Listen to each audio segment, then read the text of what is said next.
Welcome to the Spurs 9501 podcast. From Kane to the Lane, the final say on all things Tottenham.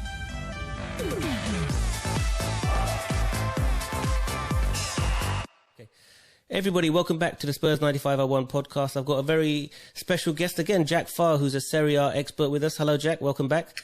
Good to see you. Man. Just wanted to see your last video did really, really well, Jack. Got lots of views on our channel, so I thought it'd be a great idea to get you back.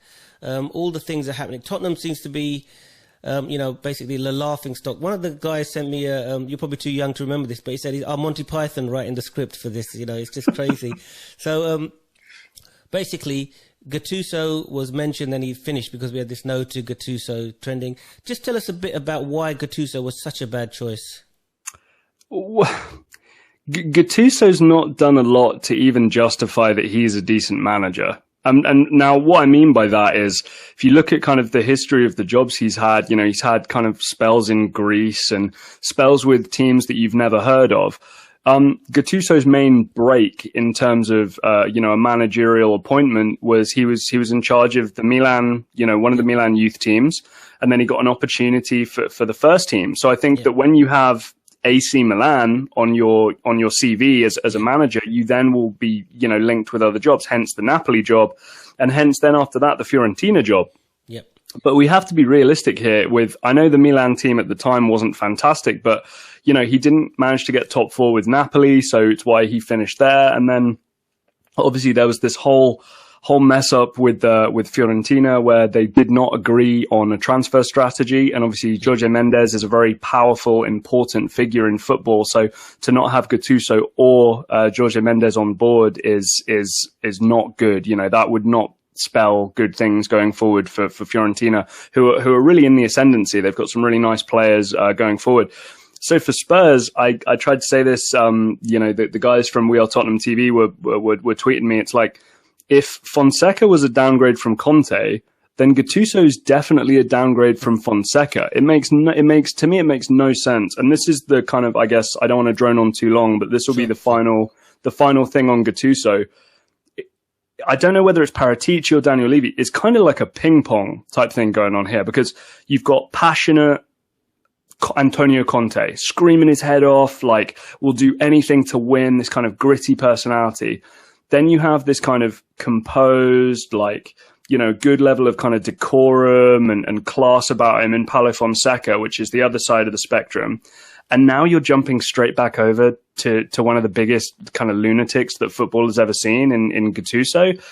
I feel like your next manager might be Roy Hodgson at the rate it's going, like what's Big Sam. Yeah, Big Sam. Like if you went from a manager of a certain style to another manager within the same style, but a little bit lesser and so on and so forth, I'd go, I see what they're trying to do here. But it feels like they're just kind of blindfolded and just shooting in the dark here, honestly. Sure. I mean, I work in data transformation, and what we normally say, there's no correlation between the data. There's no correlation at all between these data points, are there? Right. Yeah. Just tell me, are you aware of a lot of the fans saying he's sexist, homophobic, racist? Are you aware of any of those? I haven't followed Gattuso at all, but are you able to give our fans the type of things that he's saying that are upsetting so many people? Without swearing, obviously, yeah. Right, and the thing is, and this is no justification, trust me, I'm going to be the last person to try and justify any sort of bad behavior of that nature, regardless of what era you're from, what age you're from, where you're from, etc. But it is important to take into account, this is a guy who, in terms of his background and in terms of what he's had to do within his career, these are all kind of traits and opinions that you would expect of a man of this nature. Now, right. I'm not trying to condone it, but I think it's important to know where it comes from. I would say that saying, no to Gattuso is probably going to be one of the better moves of this managerial search, which so far has not been pretty. Not been pretty at all. Okay, we'll leave Gattuso there. Just ships passing in the night, thankfully. And I think we dodged a ball, a curve ball there, really. We dodged a bad one there. Right. Just a quick one, I mean, about Fabio Paratici. Tell our viewers about him, because obviously he's a kingmaker now, and Daniel Levy's appointed him. He's gone to Conte, Gattuso, Fonseca. It looks like he's got a crush on the Serie A managers, and that's where he's going to look. Because, to be fair to him, that's probably what he knows. He knows about the Serie A managers. So tell us a bit about Fabio Paratici. Was he successful at Juve? I mean, what are some of his highlights and his lowlights? Give us some background to him. So I mean, Fabio Paratici was basically there throughout the entire 9-year run with Juventus, where they won the league every single time. Okay, and fine. So the 9 year. Yeah, he was, and don't get me wrong, that was an incredibly lopsided league, and a lot of people got the impression that it had become a bad league, that the teams weren't good anymore, it was just Juventus. That wasn't really the case, but Juventus really were a class above, and it's only recently with Conte and his fantastic success with that great Inter team that we've seen them compete. Milan looking to be kind of back at it a little more, and we're seeing the likes of Atalanta and some of these other teams, kind of on the come up again. With regards to Paratici, one thing that I kind of want to acknowledge, there's a guy called Beppe Marotta, right, who I'm sure you've heard of, who works in similar circles, and yet again has spent some time across Italy, and was working with Paratici quite a lot. So one thing I hear a lot is that there's a certain level of hand holding with Paratici from Marotta. I don't think that's strictly true. I think that's quite a leap of faith to kind of have that opinion. I don't feel like that's true. But to the point that you make there, yeah, it does seem like they're absolutely set on an Italian manager. And what I think is frustrating, and I would understand your frustration or your viewers' frustration, there's other nationalities which you can dip into here, with plenty of decent managers, some of which are in of which are in your own backyard. A lot of the managers in Serie A have just accepted new jobs. We're seeing that at Milan, at Roma. We've got Maurizio Sarri back in the league. It's not going to. Max Allegri's now back, so it's not like there's a wealth of Serie A managers left to pick from, or Italian managers. I mean, sure. The last thing Spurs are going to want to hear are like, oh yeah, we've got a guy from Genoa or Spal as the next manager. It's going to be like, who, what, why? There's other nations to dip into, and I think that there's one name who I know we're going to get to, but there's one name left, I would say, that is a reasonable option. But any other Italian manager that you're linked with, I would say, is just a reach at this point. Okay, so what was Fabio Paratici's main achievement while he was at? I know you said they won 9 titles, which is a great thing. What is the game changing thing that you think he did to help that stimulate that success? So I can't kind of pinpoint one thing, because sure. The job in itself, and I have aspirations to do this job myself at some point in the future. It's you're trying to create a squad. Right. And you're trying to manage a squad, and that comes with easy decisions and that comes with hard decisions. But the kind of fruits of your labor only really come out after kind of a year or two after you make the first decision. So it's not like he did something on the 3rd of February, which then on the 4th of February was a great success. He would have been vital in terms of the recruiting of free agents. So we always see Juventus signing these fantastic free agents. We always see them getting deals for players which really they have no right to be getting. And obviously Fabio Paratici was a huge part of that. Yes, he did spend a lot of time with Beppe Marotta, but there's a certain level of experience in that. And by virtue of him helping to create that Juventus squad over those 9 years, that is his crowning achievement. It's not like you can pinpoint one player. I'll give you the main example would be, he would have been integral in recruiting Ronaldo. Now, you'd argue it's not been the greatest success in the world, but Ronaldo did end last year as the, Serie A top goal scorer. In terms of the Juventus, they're traded on the stock market. They went up like crazy. These are all key parts that Fabio Paratici will have been a part of. It does question his judgment, though, if he's prepared to look at Gattuso as an appointment. I mean, that does worry me, I must say. Mate, you're right. I cannot defend that. There is no world in which I can defend that. I can't remember whether this was kind of off air or not, but yeah, Gattuso really kind of floundered at a couple of clubs with lots of kind of leaving by mutual consent, resigning, being fired at clubs you've never heard of in nations where you just would not respect their football. You know, he had the Milan youth job and then got the Milan job, did okay. It wasn't kind of groundbreaking.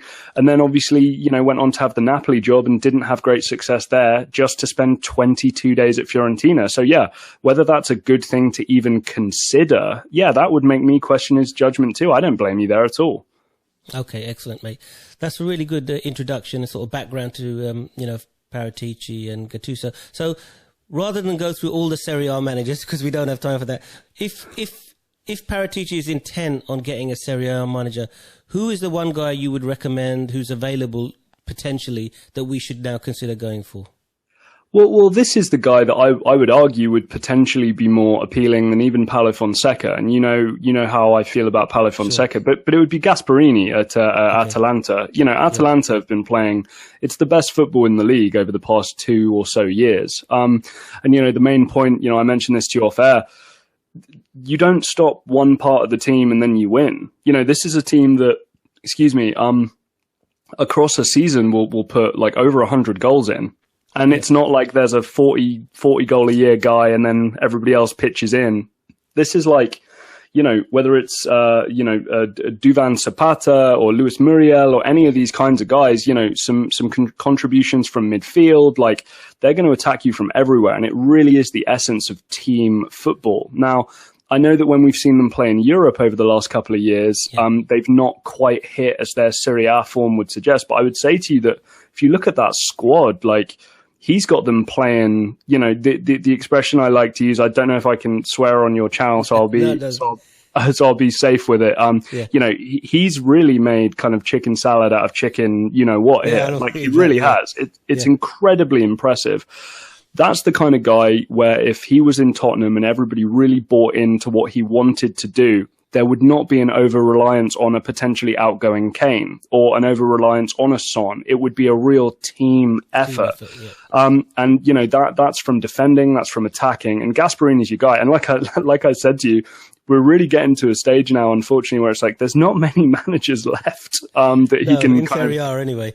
Yeah, he can't really go back to the well in Italy much more because there's not going to be many left. So, I mean, I've seen Atalanta play, and I must say they play really nice attacking football. Timothy Castagna used to play for Atlanta, is now playing for Leicester. You know, they play a really exciting brand of football. So why hasn't Gasperini won anything? Or if he hasn't, why hasn't he been able to win anything? Thing is, I was going to draw a comparison with Leicester, but Leicester's squad is better than Atalanta's squad. It's a really difficult comparison for me to make in kind of a Premier League English sense. You know, the reason why he hasn't won anything is that there isn't that elite star power, you know, kind of across the board to really cover everything. You know, yes, you've got Christian Romero, who's on a 2-year loan from Juventus with, and I believe the option to buy is like 16 million euros. We've seen Robin Gosens play for the German national team. He's there at left wing back. He's a terrific player. So my mind from appointing Gasperini, I think, like, could you not do a deal with Atalanta where you could bring a Christian Romero in to play one of those centre-back roles? Gosens can come in at left wing-back, maybe bring in a midfielder or so. You know, there's plenty of things that they would potentially be able to do with that Atalanta setup. But the reason why they haven't gotten over the end is, you're playing against Paulo Dybala, Cristiano Ronaldo, Zlatan Ibrahimovic, Lukaku, Hakim, you know. It's levels, and unfortunately, the people who know me from box to box football with my buddy James, like, they're sick of me saying this, but it's all about environment. It's taking advantage of what's there to be had. Just a quick one-off, like, the reason why I'm not super high on Pep Guardiola is I think Pep's a great coach, but if you put a lot of managers in the best team in each of the leagues, like, you're going to have some success. It doesn't make you fantastic. You know, I'm still waiting for Pep Guardiola to go to an Atalanta or a Lazio or a Roma and then win. Then we start to see things. And for Gasperini, a good job for him would have really been kind of like 7th, 8th, 9th. But to make top 4 consistently with that squad, I think he'd bring a lot to Tottenham. So did Atlanta get top 4 last season? Yes, they did. I want to say they snuck into 4th. My memories. messing me up here a Sorry little for bit. putting you on the spot there. No, that's Jack. okay. I just want to make sure, because I know Juve they were tied on points with Juventus, but they had a better goal difference and head-to-head. So there's a great example. They were 1 point off joint third for points with Juventus, and they made third last year. And that's above Napoli, that's above Juventus, Lazio, Roma, Sassuolo. It's one hell of an achievement. Yeah, absolutely. Really, really good, Jack. Again, a great insight into, Italian football, Italian managers, Gasperini, Paratici, etc. One last question before we leave you here. Forget about everything about Italian or whatever. If you were Daniel Levy or Paratici or whatever, who would you appoint as a Tottenham manager? Who would be your choice as Tottenham manager? And you don't, be reasonable about it, because obviously we can't get Guardiola and all that. But who would you think would be a good fit for Tottenham? Because you've got a lot of football experience, football knowledge. Who would be the name you'd want at Tottenham? Well, to your point, like if I wasn't being realistic, I'd just say Conte, and we'd end the conversation. Exactly. I think what's going to have to start happening is you're going to probably have to start looking in your own backyard a little bit more. And I know that that's probably the last thing that Spurs fans want to hear, but yeah, the likes of a Graham Potter. I actually think Graham Potter would be a great choice. I actually support. So do I. I think he's a great manager. If Graham Potter had a couple of forwards who were even half decent at putting the ball in the goal, we'd be talking about Brighton as a top 7, top 6 team. Now, I totally agree with you. Yeah. Yeah. So take that Tottenham squad and replace it with the Brighton squad. He could potentially do magical things. Now, yeah, Graham Potter is not a handsome, Portuguese or Italian fella who's going to bring any flair or class to the thing. But Graham Potter knows football, and he would be a good appointment. Yeah, I'd consider taking a punt on somebody like Eddie Howe. I think there's something to be said there. He's been out of football for a while, but I can't imagine he'd be short of offers. The one thing I would say that really would not make me feel comfortable if I was a Spurs fan, I would stay pretty far away from Scott Parker. I don't think that at this point of his managerial career that would be the right move for him. But yeah, Gasperini is the real standout for me that I think would be a good fit. And Eric Ten Hag, I'm not sold on him yet. I'm really not. I agree with you. I'm not sold on Ten Hag as well. Any guy who can lose a 3-0 lead in 45 minutes, he's got some issues there. Yeah, and again, just quickly, again, it's the you're the manager of Ajax. Like, okay, there are some Feyenoord there, PSV there, whatever. There are some teams that can make some moves, but you're the manager of Ajax. You should be winning that league. You should be winning that league every single year and doing something in the Champions League. Yeah, no, totally agree, mate. Listen, it's been a great pleasure talking to you, Jack. You're expert with a lot of great opinions, a lot of insights our viewers find really interesting. And as I said to you, in the new season, if you've got time, we'd love you to sort of do a weekly or 2-weekly update on Serie A. Just let us know how it's going. I think that would be real value for our viewers and our subscribers. So yeah, I mean, I can give you updates on how it's going with Mr. Mourinho. Yeah, definitely. I think that's good. But we'll be in touch, and hopefully we'll do a few more videos before the new season starts. But thank you very much, Jack. This is Ray from Spurs 9501 signing off. Remember to like, comment, subscribe. Jack, do you want to say a few final words? Yeah, just guys, if you want to hear more from me, head over to Box to Box Football. Get at me on social media at Red Brood. I'm always DMs are open when they can be. Happy to engage and have some good discussions. Yeah. Excellent, guys. Well, yeah, I'd urge all our subscribers to check out your Twitter and your Box to Box YouTube channel. Thank you very much, and come on, you Spurs. I don't expect you to say that, but I said it. I'll say it. Come on, you Spurs. Go on, boys. Cheers, mate. You've been listening to the Spurs 9501 podcast. Stay in touch, continue the debate, and let us know what you want to discuss by finding us on YouTube. Tune in after the next match day for more insight. Thanks for listening.